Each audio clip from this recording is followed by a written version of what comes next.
दिव्या और अमन में बचपन से दोस्ती है। दोनों के पिता बहुत अच्छे दोस्त थे, इसलिए दोनों फैमिली फंक्शन में मिलते रहते थे। दोनों ही स्वभाव से थोड़े चुलबुले हैं, इसलिए एक दूसरे को चिढ़ाने का कोई भी मौका नहीं छोड़ते। हालांकि दोनों जॉब करने लगे हैं, पर उनके व्यवहार नहीं बदले। आज भी दोनों मिले हैं तो अमन के चचेरे भाई की शादी है और आज हल्दी की रस्म हो रही है। अमन ने दिव्या को चिढ़ाने के लिए पूरे फंक्शन में एक बार भी उस पर ध्यान नहीं दिया और शादी में आई दूसरी लड़कियों से बढ़ चढ़ कर बातें करता रहा और दिव्या मन ही मन जलती रही। शाम को मेहंदी की रस्म थी। सारे फंक्शन चूँकि मैरिज हॉल में संपन्न हो रहे थे, इसलिए वर और वधू पक्ष एक ही जगह मौजूद थे। अमन सुबह से भागदौड़ करके थक गया था, इसलिए वो सबको बताकर एक कमरे में सोने चला गया कि ऐसे भी मुझे मेहंदी की स्मेल बिल्कुल पसंद नहीं है। मेहंदी लगाने के लिए 2 लड़कियां बुलाई गई थीं और मेहंदी लगाने वाले हाथ बहुत थे। अभी केवल दूल्हा दुल्हन के हाथ में ही मेहंदी लगी थी और सभी एक एक करके अपनी बारी का इंतज़ार कर रहे थे। सभी एक साथ बैठे गपशप करने में बिजी थे कि दिव्या को अमन से बदला लेने का ख्याल आया और उसने कुछ सोचकर मुस्कुराते हुए एक मेहंदी का कोन उठाया और सबकी नज़र बचाकर छत पर चली गई और सीधे अमन के कमरे में चली गई और दरवाज़ा बंद करके अमन की ओर मुस्कुराते हुए दबे पांव बढ़ी। पर उसकी पायल के घुंघरू बोल उठे और हाथों में पहनी चूड़ियों ने भी अपनी अहमियत जता दिया। दिव्या ने मुस्कुराते हुए मेहंदी का कोन उठाया और अमन के चेहरे पर डिजाइन बनाने के लिए हाथ बढ़ाया। अमन ने उसके नाजुक हाथ अपने मजबूत हाथ में थाम लिया और पूछा, क्या करने जा रही थी? अचानक सवाल करने पर दिव्या को कोई बहाना नहीं सूझा और उसने अपनी शरारत मान ली और नज़रें झुकाकर कहा, तुमने सुबह से मुझे इतना चिढ़ाया, इसलिए मैं भी तुम्हारे चेहरे पर मेहंदी लगाने आई थी। ओह, ताकि मैं सबसे अपना लाल चेहरा छुपाता फिरूं, क्यों? दिव्या ने मासूमियत से जवाब दिया। तो अमन ने अकड़ कर कहा, अच्छा, पर सोचा है इतनी रात को कोई आ गया तो क्या जवाब दोगी? अब दिव्या को समझ आया कि उसने बहुत बड़ी गलती की है और वो सोच ही रही थी कि दरवाजे पर दस्तक हुई। दस्तक की आवाज़ सुनकर दोनों के होश उड़ गए। अमन चाहे दिव्या को जितना भी सताए, पर दिव्या की इज्जत उसके लिए अपनी जान से बढ़कर थी। वो जल्दी से बिस्तर से उठा और उसे अपनी जगह चादर उड़ाकर सुलाया और फिर जाकर दरवाज़ा खोला। दरवाजे पर अमन के चाचा जी थे। दरवाज़ा खुलते ही वो अंदर आ गए और कहने लगे, बेटा, तूने आज शादी के कामों में बड़ी मदद की। बस ये पूछना चाहता था कि कल की रस्मों की सारी तैयारियां हुई हैं या कुछ बाकी है? अगर कुछ बाकी है तो अभी बैठकर सुलझा लेते हैं, फिर कल के लिए आसान हो जाएगा। अंकल ज़रा बातूनी किस्म के थे, अगर एक बार वो कहीं बैठ जाते तो फिर 2 घंटे तो गए समझो। इसलिए अमन ने उबासी लेना शुरू कर दिया। अंकल, अभी तो मेरा नींद से बुरा हाल है। सुबह जल्दी से उठकर मैं सारे काम देख लूँगा, आप बिल्कुल चिंता ना करें। ठीक है बेटा, फिर तुम आराम करो, मैं चलता हूँ। जी अंकल, अमन ने जल्दी से अपना सिर हिलाया। तो अंकल कमरे से बाहर निकल गए। उनके जाते ही अमन ने दरवाज़ा बंद कर लिया और दिव्या को डांटते हुए कहा, अगर अभी अंकल ने तुम्हें देख लिया होता तो सोचा है अभी क्या होता? दिव्या की भी डर से बुरी हालत थी और अमन बोल रहा था, इतना खूबसूरत बनने की क्या ज़रूरत थी और किसके होश उड़ाने हैं तुम्हें? अब जल्दी से बाहर जाओ, इससे पहले कि कोई और ना आ जाए। और दिव्या अमन की बात सुनकर अपने कानों को हाथ लगाने के साथ तुरंत कमरे से बाहर चली गई और उसके जाने के बाद अमन के होठों पर प्यारी सी मुस्कुराहट आ गई। उधर दिव्या यह सोचती सोचती जा रही थी कि अभी अभी अमन ने उसकी तारीफ़ की थी या ताना मारा था। अमन और दिव्या एक ही ऑफिस में काम करते थे। अमन के घर की शादी थी, इसलिए अभी वो काम से फ्री नहीं हुआ था, जबकि दिव्या ने ऑफिस ज्वाइन कर लिया था। वो जैसे ही अपने केबिन में गई, उसकी ऑफिस की दोस्त आसी लपक कर उसके पास आई और उसे गुड न्यूज़ सुनाया। मेरे पास बड़ी अच्छी खबर है मेरी जान, हमारे बॉस अमेरिका गए हैं और उनके इकलौते बेटे ने ऑफिस संभाल लिया है। बहुत गजब पर्सनालिटी है शेखर सर की। सबसे अच्छे से बात करते हैं, बस उन्हें देर बर्दाश्त नहीं। एक ही सांस में आसी दिव्या को सारी जानकारी देती जा रही थी कि पीछे से किसी के कदमों की आहट सुनाई दी। मैडम, मेरे ख्याल से बातें कुछ ज़्यादा हो गईं, अब अपना काम शुरू कीजिए। वह उसकी सारी बातें सुन चुका था। आसी तो शर्माकर तुरंत चली गई और वो दिव्या से कह रहा था, आप मेरे कैबिन में आइए, बहुत सारे काम पेंडिंग है। नपे तुले शब्द में हुक्म देकर वो चला गया था और दिव्या थोड़ी भारी मगर खुशूमियत भरी आवाज़ में एक पल के लिए खो सी गई थी। ऐसे ही शख्स के तो वो ख्वाब देखती थी जो हैंडसम होने के साथ साथ पैसे वाला भी हो। शेखर तो कब का जा चुका था, पर दिव्या उसके कीमती परफ्यूम के नशे में खो सी गई थी। तभी आसी आई और उसे हिलाया तो वो अपनी सोच से बाहर निकली, पर दिल था कि अभी भी धड़क रहा था। पहली बार दिव्या किसी से इतना इम्प्रेस हुई थी। वो तो अपनी खूबसूरती के सामने किसी को खातिर में नहीं लाती थी, अमन को भी नहीं। दिव्या ने खुद को संभाला और फाइल लेकर शेखर के केबिन में गई। शेखर ने ज़रूरी पॉइंट नोट करने के लिए कहा और फिर दिव्या को भेज दिया। दिव्या का ध्यान किसी काम में नहीं लग रहा था, जैसे उसका दिमाग काम करने से इनकार कर रहा था। उसी गायब दिमागी में उसने फाइल पूरी की। दूसरे दिन आसी ऑफिस नहीं आई थी। आसी एक हंसती मुस्कुराती हुई मासूम सी लड़की है। उसे देखकर अमन और दिव्या को कहीं से नहीं लगता था कि वो एक गरीब परिवार की लड़की है जिसे इस छोटी सी नौकरी की ज़रूरत हो। पर आसी हमेशा अपनी हंसी में बात टाल देती और ख़ुद के बारे में बताने से बचती रहती। शेखर ने दिव्या को अपने केबिन में फाइल लेकर बुलाया और बैठने का इशारा किया, और अब वो पूछ रहा था, आपके रिश्तेदार की शादी हो गई या कुछ रस्में बाकी हैं अभी? जी हो गई, तभी तो ऑफिस आ रही हूँ। शेखर और भी कुछ कह रहा था, पर वो तो बस उसकी आवाज़ में खोई हुई थी। पता नहीं शेखर किस अंदाज में पूछ रहा था, दिव्या समझ नहीं रही थी। वो तो उसकी निगाहों की ताप से पिघल रही थी। उसे बस शेखर के हिलते हुए होंठ दिखाई दे रहे थे। वो कुछ भी समझ नहीं पा रही थी और बस सिर हिला रही थी। तभी शेखर की आवाज़ बुलंद हुई, फिर फाइल में इतनी गलतियाँ क्यों हैं? और आज आप पूरे 11 मिनट लेट आई हैं। दिव्या तो डर के मारे काँप गई। उसकी आंखें आंसुओं से भर आईं और वो बोले जा रहा था, देखिए मिस दिव्या, मैं आपको बता चुका हूँ कि काम में लापरवाही मैं बर्दाश्त नहीं करता। फिर यह लापरवाही क्यों? शेखर ने फाइल दिव्या की आंखों के आगे किया। सॉरी सर, उसने भरे गले से कहा, आइंदा ऐसी गलती नहीं होगी। लेकिन कल क्यों हुई? कल मेरी तबीयत कुछ ठीक नहीं थी। वो रोने रोने पर थी। शेखर ने उसका चेहरा देखकर उसे जाने के लिए कहा। दिन गुजरने के साथ दिव्या के मन में शेखर अपनी जगह बनाता जा रहा था। उसका मन खूबसूरत ज़िंदगी के ख्वाब बुनने लगा था। अमन उसे पहले की तरह छेड़ता था, तंग करता था, पर अब वो कोई जवाब नहीं देती थी और इस बात से अमन बहुत परेशान हो रहा था। दिव्या पहले हफ्ते में 1-2 दिन तो ज़रूर छुट्टी लेती थी, पर अब वो रोज़ ऑफिस जाती थी। उसे शेखर को देखे बगैर चैन नहीं पड़ता था, जबकि शेखर ने कभी उसे प्यार से देखा तक नहीं था। दिव्या के लिए शेखर के पास होना ही नशे की तरह था। रोज़ की तरह वो सर झुकाए अपना काम कर रही थी कि शेखर ने उसे अपने कैबिन में बुलाया। आइए मिस दिव्या, बैठिए प्लीज़। शेखर सभी वर्करों से अच्छी तरह पेश आता था। वो कह रहा था, कल हम एक डील के सिलसिले में एक पार्टी में जाने वाले हैं। आप ठीक 7 बजे शाम तक मेरे साथ वहाँ चल रही हैं?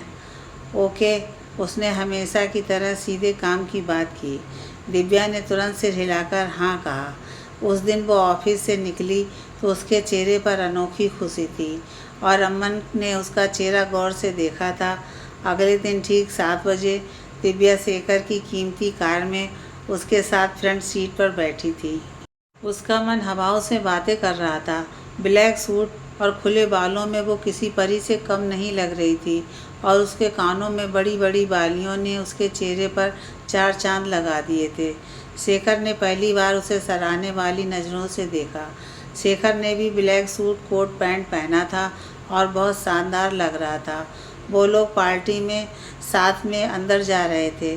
शेखर के कदमों के साथ चलना दिव्या को अलग ही खुशी दे रहा था। शेखर भी आज बहुत बातें कर रहा था, बात बात पर हंस देता। उसका ये नया रूप दिव्या के दिल में समाता जा रहा था।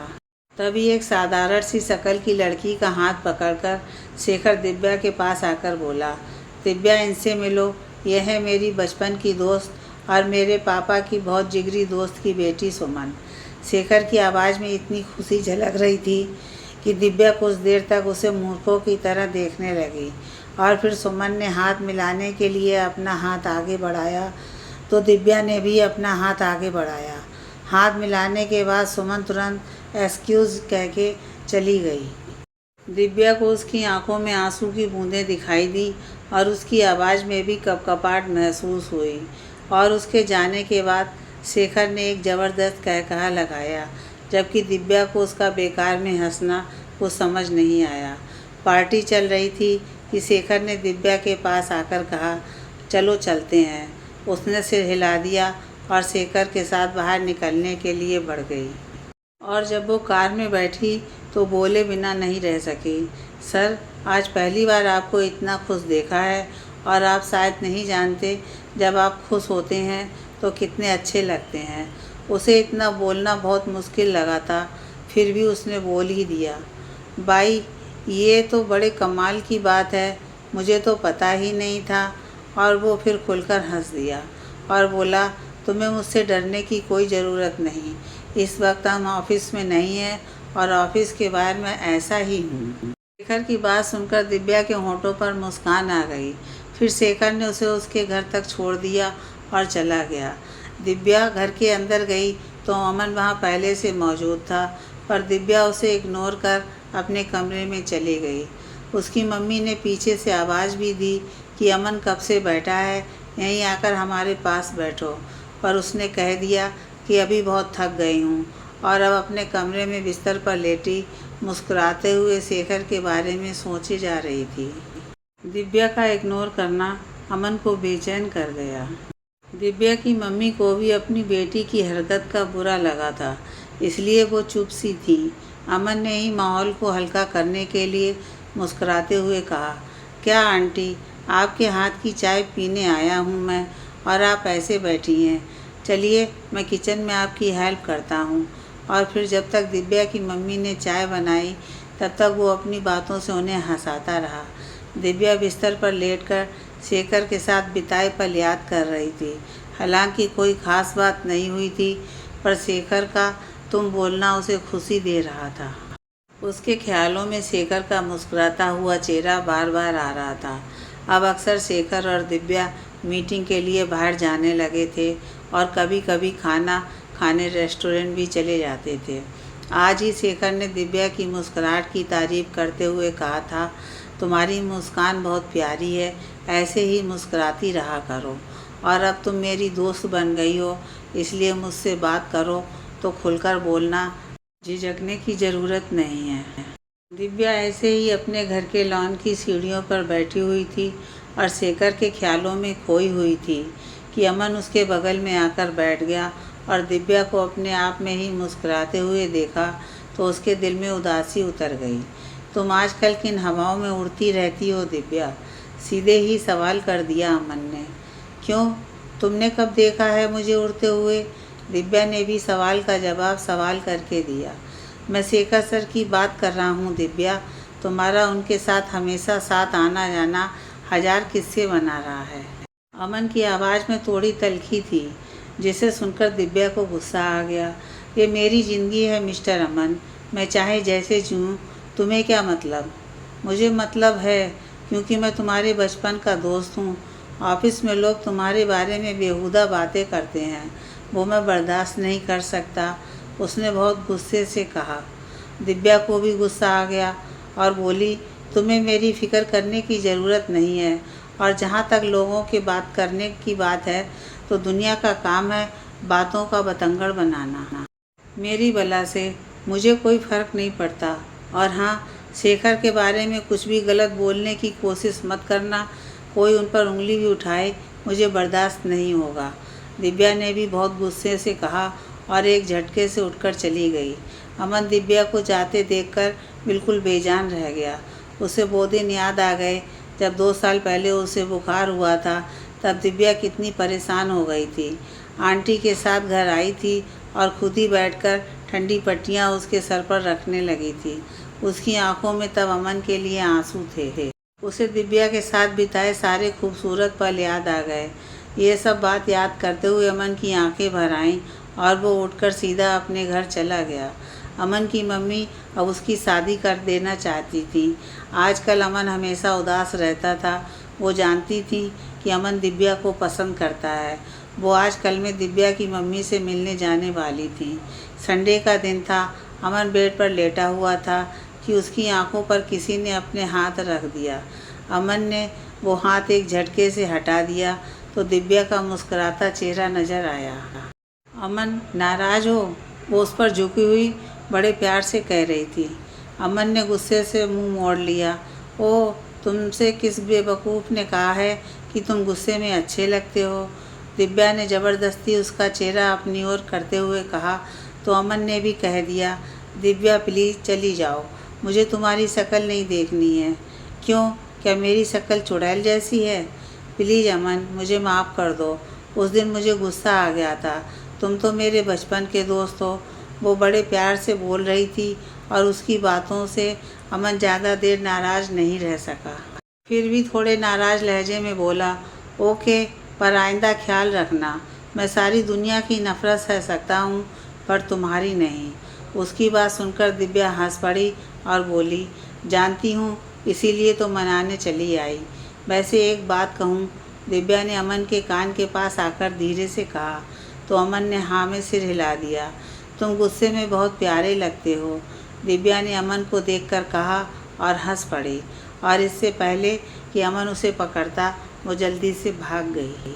अमन के मन में दिव्या के लिए जो भी नाराज़गी थी वो तुरंत खत्म हो गई और वो फिर से उसे दीवानों की तरह चाहने लगा। अमन की मम्मी ने अपने पति से अमन और दिव्या की शादी की बात कर ली थी और अब वो लोग दिव्या के घर शादी की बात करने जाने वाले थे। इस बात से अमन बहुत खुश था और दिव्या के साथ के सपने देखने लगा था। ऑफिस की ओर से अमन को दूसरे शहर में काम के सिलसिले में जाना पड़ा, करीब 20 दिनों के लिए। और जब वो वापस आया तो उसकी और दिव्या की सगाई की तैयारियां शुरू हो गई थी। वो 1-2 दिन आराम करना चाहता था पर उसे मम्मी के साथ सगाई की शॉपिंग के लिए जाना पड़ा। आखिर 2 दिन बाद सगाई जो होनी थी। अमन थकन के बावजूद अपनी माँ के साथ जाकर सगाई की शॉपिंग करता है। सारे ज़रूरी सामान खरीदे जा चुके थे, केवल दिव्या के लिए सगाई की अंगूठी खरीदनी थी। इसलिए अमन अपनी मम्मी के साथ दिव्या को लेने उसके घर गया। दिव्या की मम्मी ने अमन को प्यार से माथा चूमकर आशीष दिया और बैठने के लिए कहा। अमन बहुत खुश था। पूरे 20 दिन बाद दिव्या को देखने वाला था, वो भी शादी का रिश्ता जुड़ने के बाद। उसका दिल बेकरार हो रहा था दिव्या के खूबसूरत चेहरे पर शर्म की लाली देखने के लिए। रह रहकर अमन के होठों पर मुस्कान आ जाती थी कि तभी दिव्या अपने कमरे से बाहर आई। दिव्या ने सादे सा कॉटन सूट पहना हुआ था और उसके बाल भी बिखरे हुए से थे। चेहरा उदास था और आंखें रोने से सूज गई थीं। अमन ने उसे इस हाल में देखा तो परेशान हो गया। उसके दिल में बहुत सारे डर सर उठाने लगे। मम्मी, जब मैंने आपसे कह दिया था कि मुझे अमन से शादी नहीं करनी तो आप क्यों ज़बरदस्ती कर रही हैं? उसने अमन और उसकी मम्मी को एक बार देखने की भी ज़रूरत नहीं समझी। अमन को ऐसा लगा कि जैसे उसका दिल बंद हो गया हो, कान सुन पड़ गए हों। दिव्या की मम्मी उसे डांट रही थी, चुप कर बदतमीज़, तुम्हें किसी का ख्याल है कि नहीं? पर दिव्या पर उनकी डांट का कोई असर नहीं हुआ। वो भी गुस्से में बोली, क्यों चुप करूं? जब मैंने आपसे साफ साफ कह दिया था कि मैं किसी कीमत पर अमन से शादी नहीं करूंगी, तो आप लोग ज़बरदस्ती क्यों कर रहे हैं? अमन की आंखें अपनी तौहीन और सदमे से जलने लगी थीं और उसकी माँ हैरानी से सब होता देख रही थी। अमन ने आंटी को और कुछ भी कहने से रोक दिया। वो दिव्या से खुद बात करना चाहता था। तुम मुझसे शादी क्यों नहीं करना चाहती दिव्या? क्या मैं जान सकता हूँ? अमन ने सीधे पूछ लिया। मैं शेखर से प्यार करती हूँ, तुमसे प्यार नहीं करती और ये मैं बार बार मम्मी को बता चुकी हूँ। पर फिर भी ये तुम्हारे साथ मेरी शादी करवाने पर तुली हैं। दिव्या के बोलने का लहजा बिल्कुल अच्छा नहीं था। अमन के दिल को बहुत चोट पहुंची। वो बोला, पर प्यार तो मैं भी तुमसे बहुत करता हूँ दिव्या, आज से नहीं, तब से जब से प्यार को जाना है मैंने। उसका लहजा रोने रोने जैसा हो गया था। मुझे तुम्हारे प्यार का अचार नहीं डालना। शेखर के सामने तुम्हारी औकात ही क्या है। तुम चाहो भी तो उसके बराबर में खड़े नहीं हो सकते। क्यों, ऐसी क्या कमी है मुझ में? अमन ने गुस्से से कहा। अमन की बात सुनकर दिव्या तंज से मुस्करा दी। मिस्टर अमन, शेखर आसमान है तो तुम ज़मीन। उसके पास बेशुमार दौलत है जो कि तुम्हारे पास नहीं है। क्या दे सकते हो तुम मुझे ज़िंदगी में परेशानियों के अलावा? मैंने सारी ज़िंदगी अपनी माँ को खुशियों के लिए तरसते देखा है। मुझे नफ़रत है उनकी जैसी ज़िंदगी से। मैं खुद अच्छे कपड़े और खिलौने के लिए तरसती रही हूँ। ज़िंदगी पर मेरा भी हक है और मुझे बिल्कुल मंजूर नहीं कि मेरे बच्चे मेरी तरह मामूली चीज़ों के लिए तरसते रहें। प्लीज़ तुम मेरी खुशियों के बीच में मत आओ। दिव्या ने रोते हुए अपनी बात खत्म की। उसकी माँ ने उसके 2 थप्पड़ जड़ दिए। दिव्या के गाल पर निशान बन गए और वो तड़प उठी। बदतमीज़, मेरी ज़िंदगी में ऐसी कौन सी कमी देख ली तूने जो तुझे मेरी जैसी ज़िंदगी से नफ़रत हो गई? अरे, तेरे लिए औकात से बढ़कर हर चीज़ जुटाए तेरे पिता ने, और तू कह रही है कि तू छोटी छोटी चीज़ों के लिए तरसती रही है। सुनना चाहती है तो सुन ले। मुझे आपके जैसे पाई पाई जोड़कर खुशियाँ खरीदने वाली ज़िंदगी नहीं चाहिए। दिव्या ने भी गुस्से से जवाब दिया। तुम्हें दौलत ही चाहिए ना दिव्या, तो मैं कमाऊँगा तुम्हारे लिए, तुम्हारी सारी ख्वाहिशें पूरी करूँगा, पर तुम कोई उम्मीद तो दो। अमन की आवाज़ भर्रा गई थी। इतनी दौलत मुझे चाहिए, उसे कमाते कमाते तुम्हारी सारी उम्र लग जाएगी। मुझे अपनी ज़िंदगी के खूबसूरत साल इंतज़ार में नहीं गंवाने। दिव्या बिल्कुल कठोरता की मूर्ति लग रही थी। अमन का दिल पूरी तरह टूट चुका था। वो कैसे अपने घर पहुंच पाया, उसे कोई होश नहीं था। अगले दिन उसने ऑफिस में रिजाइन कर दिया।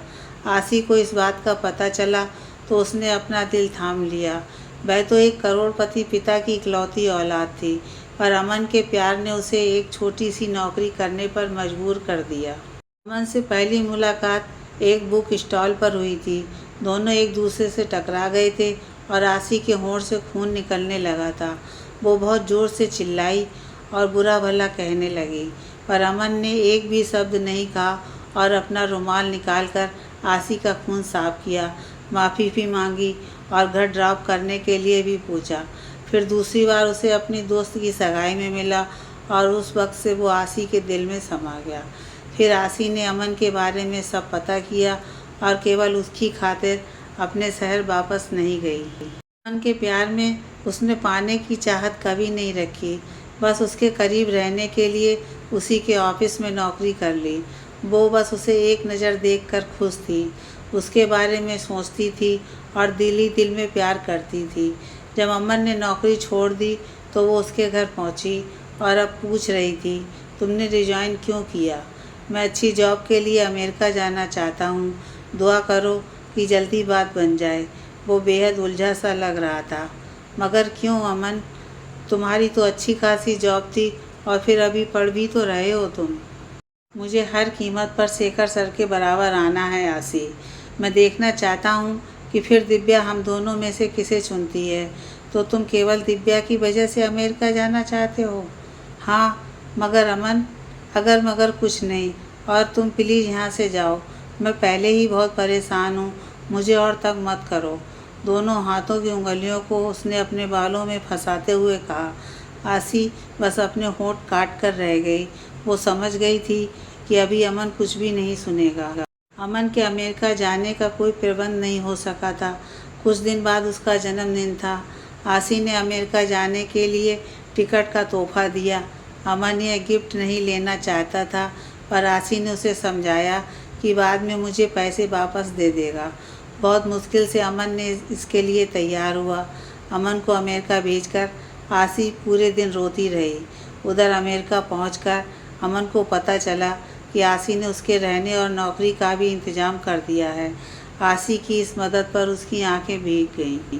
अमन के जाने के बाद आसी के लिए इस शहर में कुछ नहीं था। वो अपने शहर लौट गई, पर अब आसी आसी नहीं, एक बेजान जिस्म बनकर रह गई थी। न उसे खाने का होश था और न वो किसी से मिलती जुलती थी। सारा दिन अपने कमरे में पड़ी रहती। उसके पिता उसकी हालत देखकर बहुत परेशान थे। वो जब उससे मिलते वो उनके गले लगकर रो पड़ती।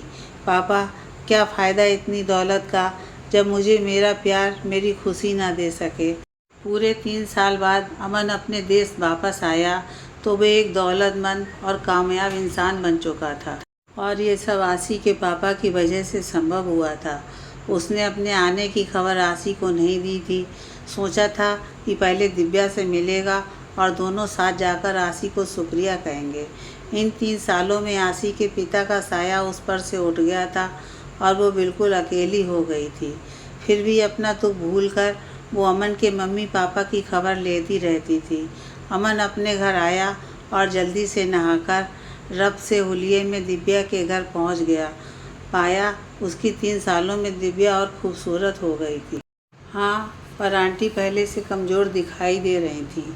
दिव्या पूरी तरह तैयार थी और कहीं जा रही थी। अमन को देखकर उसके पांव रुक गए और उसने बड़े जोश से कहा, हाय अमन, कितने दिनों बाद मिले हो, कहाँ थे तुम। दिव्या के बनावटी अंदाज पर अमन का दिल बुझ गया। तो क्या 3 सालों की जुदाई भी तुम्हारे दिल में मेरे लिए मोहब्बत नहीं ला पाई दिव्या। अमन अपने मन में ही सोच कर रह गया और धीरे से मुस्कुराकर बोला, तुम दिन कह रही हो और मुझे लगता है कि तुम्हें देखे सदियां गुजर गईं। सिर्फ तुम्हारी खुशी पूरी करने के लिए 3 साल परदेश में धक्के खाता रहा और आज मैं तुम्हें सब कुछ दे सकता हूँ दिव्या, तो मैं तुम्हें तुमसे ही मांगने चला आया। प्लीज़ इस बार मुझे खाली हाथ मत लौटाना। दिव्या ने कुछ देर उसे हैरान होकर देखा और फिर खिलखिलाकर हंस पड़ी।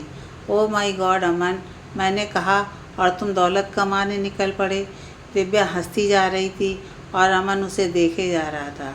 तुम समझते क्यों नहीं कि मुझे तुमसे शादी नहीं करनी। 3 साल परदेश के धक्के खाकर तुम समझते हो तुम शेखर की बराबरी कर सकते हो। How funny. अमन को अपना दिल डूबता सा महसूस हुआ। फिर भी उसने खुद को संभालते हुए कहा, आज तुम्हें मुझसे प्यार का इजहार करना ही होगा, नहीं तो मैं तुम्हारे घर की दीवारों से सर टकराकर अपनी जान दे दूँगा, क्योंकि तुम्हारे बिना नहीं जी सकता मैं। अगर तुम्हें मरने का शौक़ है तो मेरे घर के बाहर जाकर मरो। बेहद नफरत से कहकर दिव्या घर से बाहर चली गई। अमन को ऐसा लगा कि उसके जिस्म में जान ही नहीं बची।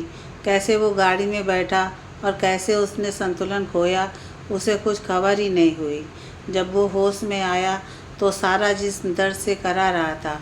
वो एक अच्छे से कमरे में बेड पर लेटा था और उसकी माँ उसका माथा चूमती, गालों पर हाथ फेरती बुरी तरह रो रही थी। आंटी आंटी, मैंने कहा था ना कि अमन को होश आ जाएगा। अमन आसी की आवाज़ में खुशी के साथ साथ कपकपाहट भी साफ महसूस कर रहा था। पर जैसे ही माँ थोड़ी देर के लिए बाहर गई और आसी उसे सूप पिलाने आई, वो उस पर चिल्ला उठा, क्यों बचाया मुझे। आसी के होंठ पर हल्की सी मुस्कान आ गई। वो बोली, ज़िंदगी देना या छीनना ईश्वर के हाथ में है, पर तुमने ऐसी हरकत क्यों की। मैं दिव्या के बिना नहीं जी सकता। तुम जाओ यहाँ से, मैं अकेला रहना चाहता हूँ। ठीक है, मैं चली जाती हूँ, पर तुम अपने पाँव पर जोर मत देना, अभी घाव ताज़ा है। बोलकर आसी कमरे से बाहर निकल गई और नर्स को सूप पिलाने भेज दिया। आज तीसरा दिन था। अमन आसी को हमेशा झिड़कता रहता, पर वो उसके गुस्से की परवाह किए बगैर उसका ख्याल रखती। अभी अभी वो अमन को दलिया खिलाकर कमरे से बाहर गई थी कि दिव्या अमन से मिलने आई। दिव्या को देखकर अमन बहुत खुश हुआ। वो सब भूलकर खुश होता हुआ बोला, तुम आ गई दिव्या, मैं जानता था तुम भी मुझसे प्यार करती हो। अब देखना, मैं बहुत जल्दी ठीक हो जाऊंगा। तुम्हें शायद पता नहीं है अमन, तुम्हारे पैर बेकार हो चुके हैं, अब शायद ही तुम ठीक से चल सको। दिव्या ने सपाट लहजे में कहा, जैसे उसे अमन के दुख से कोई मतलब ना हो। नहीं, ऐसा नहीं हो सकता, तुम मजाक कर रही हो, है ना। तुम्हें ऐसा लगता है तो आसी से पूछ लो। सामने से आ रही आसी को देखकर दिव्या बोली, आसी, क्या दिव्या सच कह रही है। मेरे पैर बेकार हो चुके हैं। अमन ने गुस्से से आसी से पूछा। दिव्या, तुमने एकदम से अमन को ये सब क्यों बताया? तुम्हें इतना भी नहीं लगा कि अभी अमन पूरी तरह से ठीक नहीं हुआ? आसी ने दिव्या को कहा। तुम्हें अगर दिलासा देना है तो देती रहो, मुझे ऐसे चोंचले पसंद नहीं, कहकर दिव्या वहाँ से चली गई। दिव्या के जाने के बाद आसी अमन को समझाने लगी। तुम परेशान मत हो अमन, तुम ठीक हो जाओगे। डॉक्टर ने उम्मीद दी है, बस ठीक से एक्सरसाइज करवाना है तुम्हें। आसी अपने आंसू रोककर अमन को दिलासा देने की कोशिश कर रही थी और अमन उस पर चिल्ला उठा। चली जाओ यहाँ से, मैं बच्चा नहीं हूँ जो तुम मुझे झूठे दिलासे दे रही हो। आसी की आंखें आंसुओं से भर गईं। वो बिना कुछ कहे कमरे से बाहर चली गई। वो समझ रही थी कि अभी अमन बहुत परेशान है। अमन के गुस्से को झेल कर भी आसी ने उसका ख्याल रखना नहीं छोड़ा। अब अमन को उस पर चिल्लाना तो नहीं आता था, पर ठीक से बात भी नहीं करता था। 15 दिन बाद उसे हॉस्पिटल से डिस्चार्ज कर दिया गया और डॉक्टर ने आसी को अमन से रोज़ एक्सरसाइज करवाने के लिए कहा और मालिश भी रोज़ करने की हिदायत दी। अमन के पाँव अब बैसाखी के मोहताज हो चुके हैं। यह सदमा उसकी माँ बर्दाश्त नहीं कर सकी और उन्हें दिल का दौरा पड़ गया। शायद अपने हंसते खेलते बेटे की दुर्दशा उनसे देखी नहीं गई और पहले ही अटैक ने उनकी जान ले ली। अब आसी ने खुद को पूरी तरह अमन की देखभाल में लगा लिया था। वो अमन के पापा का भी बहुत ध्यान रखती। मोहल्ले के लोग आसी के अमन के घर आकर रहने से बातें बनाने लगे थे, पर उसने कोई परवाह नहीं की और अपनी जिम्मेदारी निभाती रही। वो रोज़ अमन को एक्सरसाइज करवाती और पैरों की मालिश करती। कभी कभी अमन इन सबसे परेशान हो जाता और आसी को झिड़क देता, पर आसी सब कुछ भूलकर अमन की देखभाल करती। यह सब देखकर अमन के पापा को आसी के लिए बहुत बुरा लगता। वो उसे अपनी बेटी की तरह मानने लगे थे। दिव्या ऑफिस में काम कर रही थी कि शेखर ने उसे अपने केबिन में बुलाया और बैठने के लिए कहा। वो उस समय किसी से फ़ोन पर बात कर रहा था। उसकी मुस्कुराहट से दिव्या को लगा कि ज़रूर कोई खुशी की बात है। वो अपने सोच में मगन थी कि शेखर ने उसके चेहरे के पास चुटकी बजाकर उसे ख्यालों से बाहर निकाला और बोला, हाँ तो दिव्या, कुछ दिन बाद मेरी मम्मी लंदन से वापस आ रही हैं, तो मैं तुम्हारे घर आ रहा हूँ अपने मम्मी पापा के साथ तुम्हें ज़बरदस्त सरप्राइज़ देने हैं। अच्छा, सच में? हाँ भाई बिल्कुल, मैं बेकार में झूठ नहीं बोलता। फिर बोला कि ज़रा ये फ़ाइल पूरी कर दो, कल की मीटिंग में इसकी ज़रूरत पड़ेगी। ओके, दिव्या ने अपने दिल की खुशी को संभालते हुए हाँ कहा और फाइल लेकर अपने केबिन में चली गई। चेयर पर बैठने के बाद भी उसका दिल खुशी से धड़क रहा था। कुछ दिनों बाद उसके सपने पूरे होने वाले थे, पर अभी फ़िलहाल फाइल पूरी करना ज़रूरी था, नहीं तो कल की मीटिंग ठीक से नहीं होगी और वो अपने शेखर का नुकसान नहीं होने देना चाहती थी। दिव्या बस एक दिन अमन से मिलने आई थी। जब उसकी माँ चली गई थी तो अफसोस जताने। माँ के गम ने अमन को अंदर से तोड़ दिया था। ऐसे में आसी उसे ज़बरदस्ती खिलाती और उसके आंसू पोंछती। वो जानती थी कि दिव्या के नहीं आने से अमन और भी टूट जाएगा, जो उसकी सेहत के लिए अच्छा नहीं है। इसलिए उसने अमन को बताया कि दिव्या की तबीयत बहुत ख़राब है, इसलिए वो नहीं आ रही है मिलने, जबकि हकीकत यह थी कि दिव्या शेखर के साथ पेरिस गई थी। अमन को दिव्या की तबीयत का सुनकर दुख हुआ, लेकिन इस बात से खुशी भी हुई कि वो उससे मिलने आना चाहती थी। अब वो जल्दी से जल्दी ठीक होकर दिव्या से मिलने जाना चाहता था और इसलिए वो आसी की बात मानकर सारी एक्सरसाइज पूरे मन से करता था। एक दिन आसी घर की ज़रूरत का सामान खरीदने मार्केट गई थी कि पीछे से दिव्या घर आ गई। घर के सर्वेंट ने दरवाज़ा खोला तो वो सीधे अमन के पास आ गई। अमन बरामदे में बैठा धूप सेक रहा था। वो उसे अपनी पेरिस टूर की बातें सुनाने लगी और शेखर की अमीरी का बखान करती रही। आधे घंटे रुककर वो चली गई और कुछ देर बाद आसी घर के सामान लेकर आई। उसने सामान को जगह पर रखा और अमन और अपने लिए चाय बनाकर ले आई। तुमने मुझसे झूठ क्यों बोला? अमन ने चाय का कप हाथ में लेकर बिल्कुल सपाट लहजे में पूछा। कौन सा झूठ? यही कि दिव्या बीमार है, जबकि वो तो पेरिस की सैर कर रही थी। तुम्हें किसने बताया कि दिव्या बीमार नहीं थी? आसी गड़बड़ाते हुए बोली।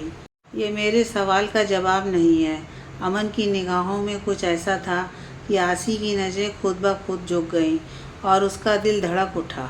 फिर भी उसने अपने आप को संभाल कर कहा, क्योंकि मैं जानती थी कि तुम दिव्या से बहुत प्यार करते हो। उसके द्वारा कहा एक भी प्यारा लफ्ज़ तुम्हें हौसला दे सकता है और उसकी नफ़रत तुम्हारा दिल तोड़ देती है। और मैं तुम्हें दुखी नहीं देख सकती, बस इसलिए मैं झूठ बोला तुमसे। तुम क्यों मुझे दुखी नहीं देख सकती? अमन बेहद उलझा हुआ लग रहा था। प्लीज़ मुझे मेरे सवालों का जवाब दे दो। क्यों तुमने हर कदम पर मेरी मदद की, मेरी माँ का ख्याल रखा, मेरे पापा का ख्याल रखती हो, मेरी हर कदम पर हिम्मत बढ़ाती हो, मेरे तमाम खर्चे उठा रही हो, इतनी देखभाल कर रही हो? क्यों मुझ जैसे बेबस और अधूरे इंसान पर इतनी मेहरबानी क्यों? प्लीज़ बताओ मुझे। आसी चुपचाप उठी और अलमारी से एक गिफ्ट पैक लेकर आई और उसे देते हुए हैप्पी बर्थडे टू यू बोला। आज तुम्हारा जन्मदिन है अमन, और आज के दिन मैं तुम्हें परेशान करने की सोच भी नहीं सकती। उसने अमन की आंखों में प्यार से देखा और उठकर खोए खोए अंदाज में कहने लगी, मैं बहुत आम सी लड़की हूँ अमन, बहुत आम। यूँ तो बहुत सारी दौलत है मेरे पास, पर मोहब्बत जैसी पाक दौलत मेरी किस्मत में नहीं है। मैं तुम्हें बहुत चाहती हूँ, अपनी जान से भी ज़्यादा, पर मैंने तुम्हें अपने दिल से पाने की शर्त कभी नहीं रखी। मैं जानती हूँ मोहब्बत ज़बरदस्ती की बात नहीं है। आसी की आंखों से आंसू फिसलकर उसके गालों को भिगो रहे थे। उसने अपनी हथेली से आंसू साफ किए और फिर बताने लगी, जब मैंने देखा कि दिव्या दौलत के लिए शेखर की ओर झुक रही है और तुम बहुत दुखी हो, तो अपने पापा से कहकर तुम्हारे लिए अमेरिका की टिकट का इंतज़ाम किया और वहाँ भी सारा इंतज़ाम करवाया। फिर जब तुम्हारा एक्सीडेंट हुआ तो मैंने तुम्हें अपनी कीमती चीज़ की तरह समेट लिया, क्योंकि मुझे तुमसे मोहब्बत है। दिन बीतते जा रहे थे। आसी अमन के गुस्से को झेलती पर उसका ख्याल रखना नहीं छोड़ती है।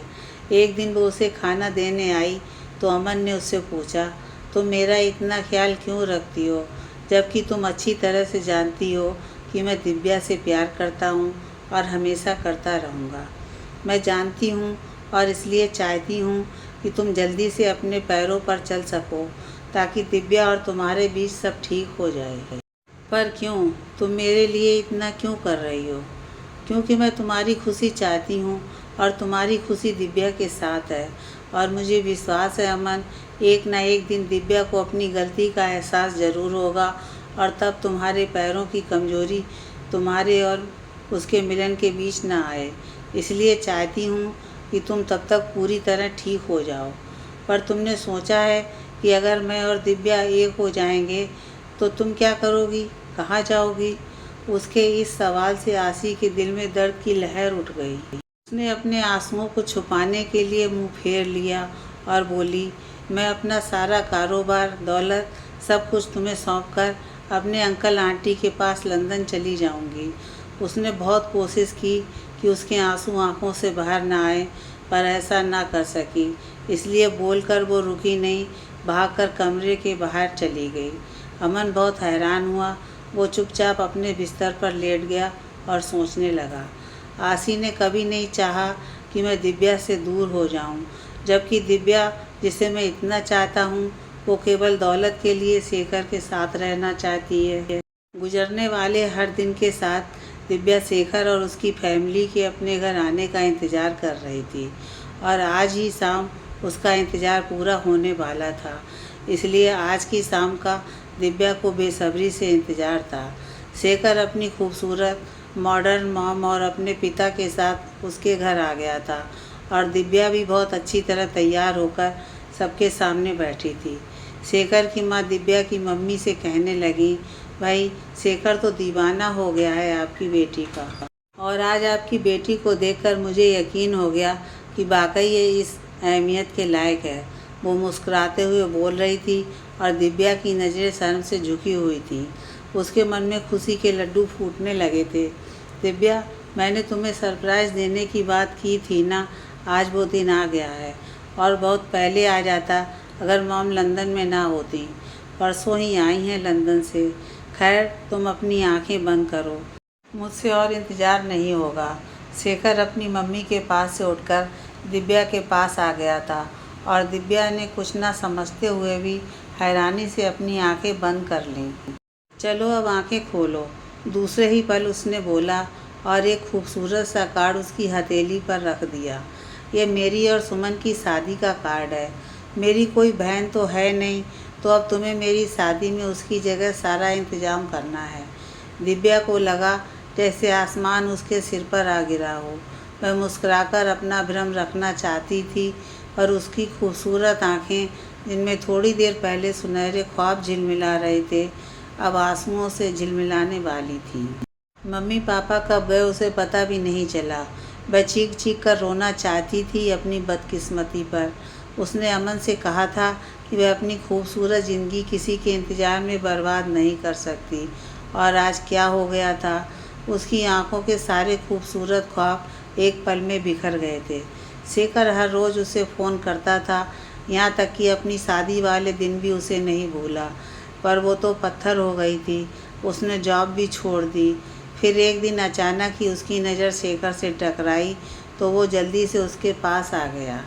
हेलो दिव्या, कैसी हो तुम? तुम मेरी शादी में भी नहीं आई, जॉब भी छोड़ दी, आखिर क्यों? दिव्या बचकर आगे जाना चाहती थी, पर शेखर उसके सामने आ गया। नाराज़ तो मुझे तुमसे होना चाहिए, और तुम बगैर जवाब दिए जा रही हो। अपनी शादी में कितना इंतज़ार किया मैंने तुम्हारा। मुझे अपने घर वालों के सामने कितना शर्मिंदा होना पड़ा। मुझे मेरा कसूर तो बताओ। उसके लहजे से दिव्या बिफर गई और एकदम वापस पलटी। कसूर जानना चाहते हो तो सुनो, धोखा दिया है तुमने मुझे।